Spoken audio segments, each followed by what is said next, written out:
سلام علیکم. و علیکم سلام. سوال خوبه سلمان. تشکر. امی من شما در یک سوال دارم ممکنه؟ بفرمایید. چرا اگر قابلیت و یعنی حقی او را اگر اجازت باشه میتونه شما گفته که شما چند ساله بازی؟ تولد 91 است. شما تولد 91 مرا مایده. خب خوب سوال ما همین است که شما تولد 91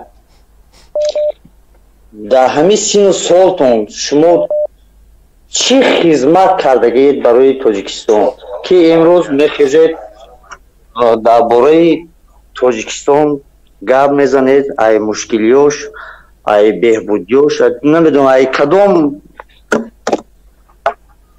شما خودتون گفتم میتونه که چی کار کردگید برای تاجیکستان؟ چی کار باید بکنم که بعد حق گپ زدن داشته باشم؟ ولی را بگو. شما یک بوته گل شنوندید در تاجیکستان؟ من صداونیک نیستم برادر گل بشنونم. این مردم تاجیکستان برای آبادی کشورش صدا میکنه با گفت شما گل میشنونه آبادی میکنه. من کسی گفتم برای گل بشنونم. من کسی گفتم گل بشنونم. میگه که ما یک شهروند تاجیکستانم، میگه دعوا میکنه که ما یک شهروند تاجیکستانم. وقتی میگه شهروند تاجیکستانم چی خدمت کردی برای تاجیکستان؟ برای قبل از اینکه من این سوالا رو باید جواب بدم من باید سطح دانش رو بفهمم که در کدام سطح هستی. کجا را خوندی؟ بعدم معلم نیستی. تو بعدم معلم برای یک سوال احمقانه میتی میگی چی خدمت کردی برای این ملت؟ قبل از اینکه رستم امومعلی قبل از اینکه رستم امومعلی جنرال شوا چی خدمت کرده است؟ سوال من جواب ده که برای تاجیکستان چی خدمت کردی؟ تمام هیچی برادر. یگام خدمت نکردم. جواب گرفتی؟ یگام خدمت نکردم. جواب گرفتی؟ خدمت پس خدمت نکردی برای تاجیکستان، پس خدمت نکردی. چی دعوا میکنی؟ ما شهروند تاجیکستان هی مردم بخیزین انقلاب میکنی، فقط رو تا سیاه میکنی برای انقلاب. ای اون یا محمد اقبال دیگری تا یا روسیه دیگری تو نه تحقیر. من حالی مثلا نه روسیه گفتم نه احمق گفتم نه بیناموز گفتم. زبان تا کنترل کن. شیر انسان خوردی؟ سوال صبر کن بیا من اگر شیر انسان خورده باشی با زبان انسانی گپ زنم. اگر گویی که نه حق و حقوق گپ زنی نداره. گوش من بس صبر کن. امی تگمه ای که تو گپ میزنی در دست من از بفهمی همون یک اسبی که وقتی لجامش میکشی در دست همون چوب اندازه است، همون لجام گپ زنی در دست من است. باز همین کنوکر میچخم گومشی میری. تمام با همون خود آداب رعایت کن، اخلاق رعایت کن، انسانیت رعایت کن گپ زن. بعد شما میگن چرا ما را قطع میکنی؟ حالی من نه تر احمق گفتم نه تر بیسواد گفتم نه اینجا بحث برادر محمد اقبال از کسی دیگر است.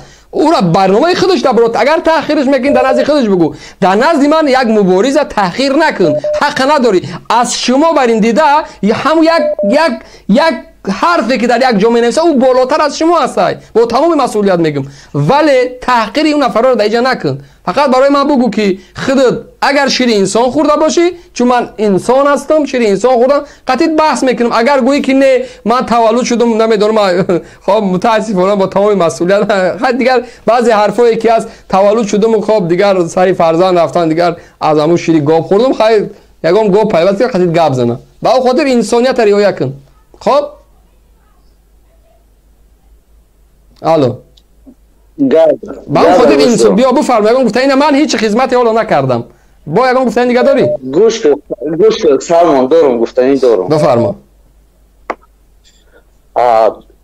مثلا میگید که در عزت نفس دیگر نرسیم، در عزت نفس مخالفین نرسیدن. خب پس چرا شما اینقدر در عزت نفس مردم تاجیک میرسید؟ همین کمی فهمید. ما در کجا گفتیم مردم تاجیک گوشاش دراز است، موی سرش کل است؟ در اونجا گفتیم. گوش کنید برادر، شما دعوای تاجیک بدم نکنید. شما دعوای نمیدونم چی اگر تو حاضر در کیم کجا شیشتی یا نمود گرد میزنی گویا که تمام ملک در تای دستت. خب تو حاضر میگی که من هم شهروند تاجیکستان یک بوته گل نشنوندم. бо даво мекунӣ ки ман садовник нестам, ба гуфти ту ин қадар мардум ки барои ободии Тоҷикистон саҳм доранд, кӯшиш доранд, талош доранд ки як гӯшаи Тоҷикистон обод кунанд. Мисол иқа мардуме ки барои Тоҷикистон як гӯшаи Тоҷикистон як бута гул мешунад. Масалан ман агар як бута гул як дарахт бишонам, ман садовник ҳисоб мехӯрам. ту боғбон ҳисоб мехӯрӣ, боғбон, боғдор, деҳқон. барое ки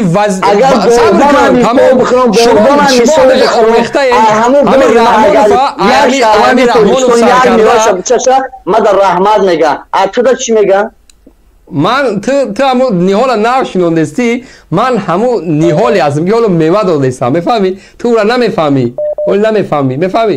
ту дарк намекунӣ. ма дарахте шинондагем ки мо ҳаракати бисёр як дарахте шинондагем пур аз мева аст, мефаҳмӣ? ҳоло мевао паза мазаша бичаш, ба меге ки воқеан ин мевара касе шинондааст. ана вақт ба дар сояи ин мева мешинӣ роҳат мекунӣ. ва о хотир ҳоли ту намебинӣ, ҳоли тасаввур карда намекунӣ. ту барои гӯш хоб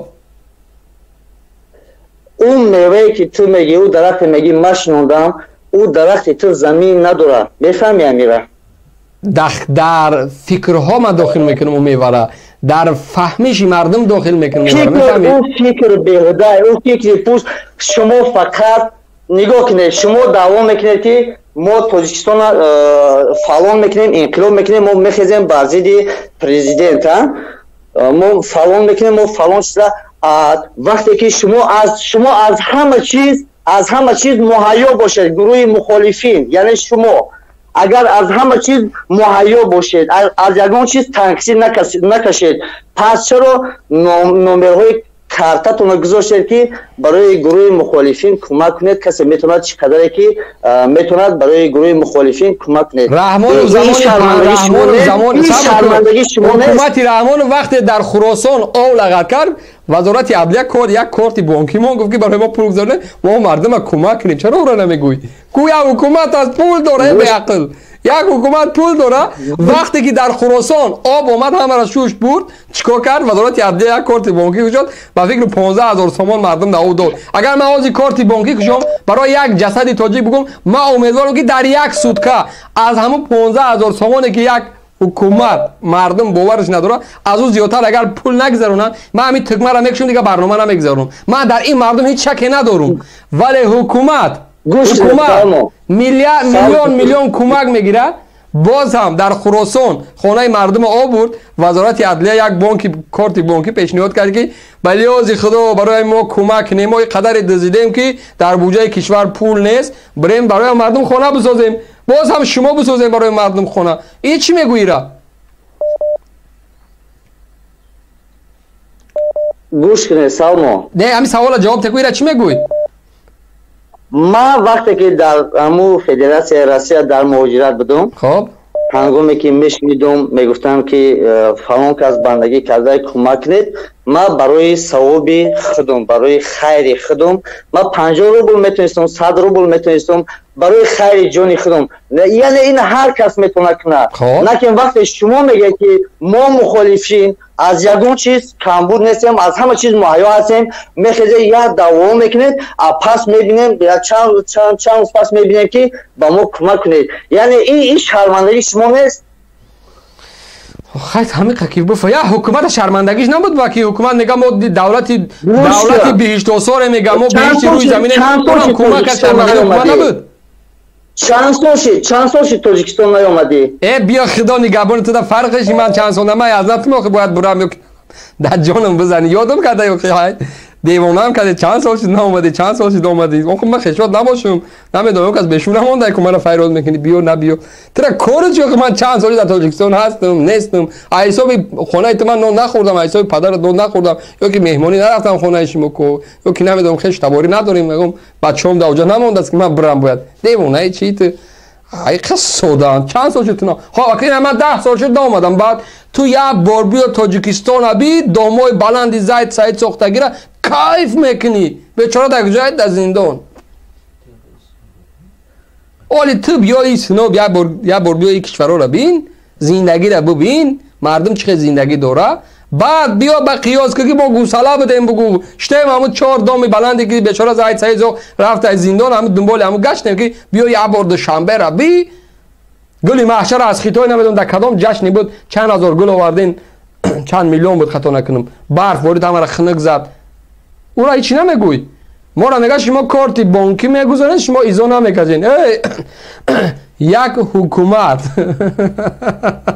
وزارت عدلیه اینقدر درآمد اینقدر پول انداز اینقدر قرضای به بازگشت اینقدر کمک پولی های بانک های رشد آسیا و رشد اروپا و بانک های اسلامی و دیگر پولایی که میدرو همین نیست وزارت عدلیه بانک کارت بانکی باز میکنن میگه ولی از خدا برای همون مهاجرای برای همون شهروندایی که در خراسان خانه هاشون آورده برای همون کمک نوای داد او عیب نیست او شرمندگی نیست